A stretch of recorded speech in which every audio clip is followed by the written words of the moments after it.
What about the Las Vegas Raiders? Yeah, this is my least favorite offseason in the NFL. I just think Garoppolo to Carr at best is a lateral move. I think the narrative on Carr has gone a bit too far. Was he good last year? No. He had a top 10 grade for us from 2019 to 2021. He was top 10 in big time throw rate from 2019 to 2021.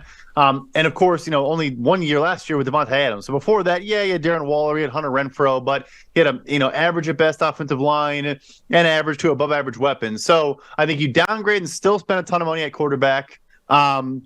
I think the offensive line is solid. It's better than I think we now give it credit for, but it's not special by any means. And the defense, look, I like the addition of Tyree Wilson. They need another edge rusher. Chandler Jones kind of did nothing last year. Obviously, Max Crosby is a game wrecker at this point, but their secondary, I like Ja'Cory Bennett out of Maryland, but is he a starting outside corner for you at this point? I don't really know. Anyways, long answer short, I think they have no chance to win their division. I'd be shocked if they make the playoffs, and they spent a lot of money to do that.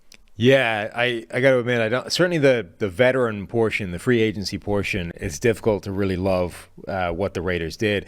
In part, it's not like they were always headed for a needed quarterback. Like, they created the need by deciding they were going to dump Derek Carr. This was not something that was inevitably coming down the pike. They just decided, oh no, we're going to get rid of him, bench him, force him out the door essentially, and then put themselves in a box of needing to make something happen. Jimmy G was the solution. That always felt like a move where Jimmy G's great as a bridge quarterback, but you kind of need what the real answer is long term. If for no other reason than the man's injury history is insane.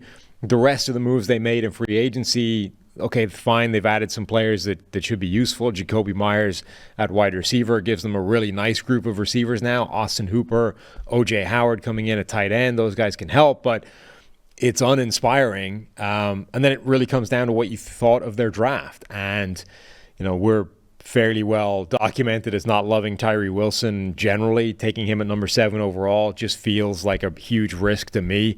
I love Michael Mayer in the second round. I think that's great. That's exactly where you should have been drafted. There's questions of his game enough that I wouldn't have necessarily taken him in the first, but at 35, that's great value. Byron Young, the Alabama defensive lineman in the third round. Ja'Cory Bennett, I'm with you. I like that as a pick. I think he's a really good player. Maybe plays the slot at the next level, but now you already have a kind of slot corner. Is that really where you want to target? So I don't know. Yeah, I'm kind of with you. I think you come out of this entire offseason just generally uninspired by the Raiders' approach. And in this world of, we just lauded Indianapolis for, taking the home run swing because Kansas City is there. Cincinnati, Buffalo. These are the teams you've got to try and match. And if you're the Raiders, you know that more than anybody because you're in their division. What did this do to help? I honestly wanted to laud them with the Carr move if they were going to go for, hey, let's trade up and go get an Anthony Richardson or go up and get somebody. Again, just like Mac Jones. Jimmy Garoppolo does literally nothing for you in the AFC. I love Michael Mayer too. I had no issue with that pick at all. But yeah, it's just like you have, you're wasting the prime years of Devontae Adams and these very good players you're paying a lot of money to. It's just not going to do anything. So a C+ overall for their offseason in PFF grading. And to give you an indication of the kind of curve we're working on here, because a lot of NFL teams are, kind of whingy.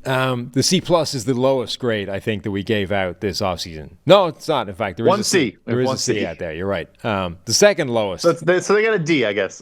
Yes, exactly. So C+ or C- rather for their free agency moves, B- for their draft shakes out to a C+ overall.